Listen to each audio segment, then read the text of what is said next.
गुढीपाडवा साजरा करण्याचे एक कारण महाभारतामध्ये सुद्धा सापडते। महाभारतातील आदी पर्वामध्ये उपरिचर नावाच्या राजाने इंद्रामार्फत त्याला मिळालेली कळकाची काठी इंद्राला नमन म्हणून जमिनीमध्ये रोवली आणि दुसऱ्या दिवशी त्या काठीची पूजा केली। हा दिवस होता चैत्र महिन्यातील पहिला दिवस, म्हणजेच नवीन वर्षाचा पहिला दिवस म्हणून गुढीपाडवा साजरा करतात। तसेच ब्रह्मदेवाने या दिवशी विश्व निर्मिले असेही सांगितले जाते। ब्रह्मदेवाने सृष्टी निर्माण केली तो हाच पवित्र दिवस असल्याचे मानले जाते। पुढे सत्ययुगाची सुरुवात झाली आणि म्हणूनच नूतन वर्षारंभ म्हणून चैत्र शुक्ल प्रतिपदा म्हणजेच गुढीपाडवा साजरा केला जातो। अजून एका कथेप्रमाणे भगवान विष्णूंनी मत्स्यरूप धारण करून शंकासुराचा वध केला। त्या मत्स्यरूपी विष्णूचा जन्म चैत्र शुद्ध प्रतिपदेचा असल्याचे सांगितले जाते। शंकासुर नावाचा सागरापासून उत्पन्न झालेला बलाढ्य राक्षस होता। या राक्षसाने जबरदस्तीने वेदहरण केले व तो सागराच्या तळाशी दडी मारून बसला।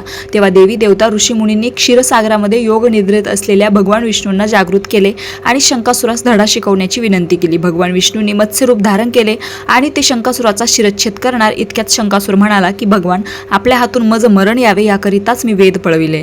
आपण माझा वध अवश्य करावा, परंतु माझी एक इच्छा अशी की माझे कलेवर तुम्ही नेहमी आपल्या डाव्या हातात धारण करावे। तसेच माझ्या कलेवराच्या स्पर्शाच्या जलाने आपणा स्नान केल्याखेरीज आपली पूजा पूर्ण होणार नाही असा मला वर द्यावा।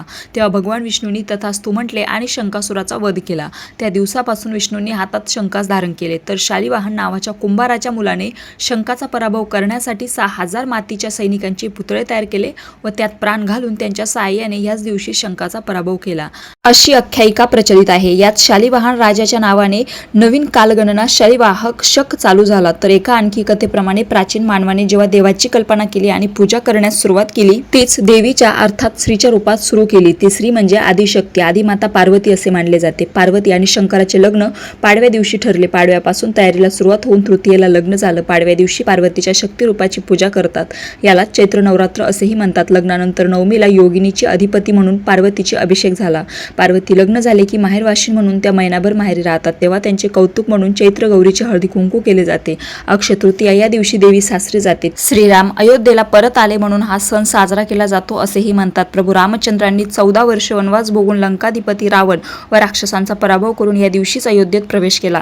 गुढी उभारणे म्हणजे फक्त ब्रह्मध्वजच नव्हे तर विजयध्वज देखील आहे। जेव्हा श्रीराम लंकेवर विजय मिळून अयोध्येला परतले तेव्हा प्रजेने त्यांचे स्वागत ध्वज उभारून मोठ्या आनंदाने केले। चैत्र शुद्ध प्रतिपदेच्याच दिवशी प्रभू रामांचा 14 वर्षाचा वनवास संपला होता म्हणून हा आनंदोत्सवाचा दिवस साजरा करतात असे सांगितले जाते। तसेच असेही सांगितले जाते की चैत्र शुद्ध प्रतिपदेला प्रभू रामाने वालीचा वध करून त्याच्या छळातून प्रजेला मुक्त केले। तो हा विजयोत्सवाचाच दिवस। घरातून वालीचा आसुरी शक्तीचा रामाने दैवी शक्तीने नाश केला याची ही गुढी ही सूचक आहे। रामकृष्ण हरी।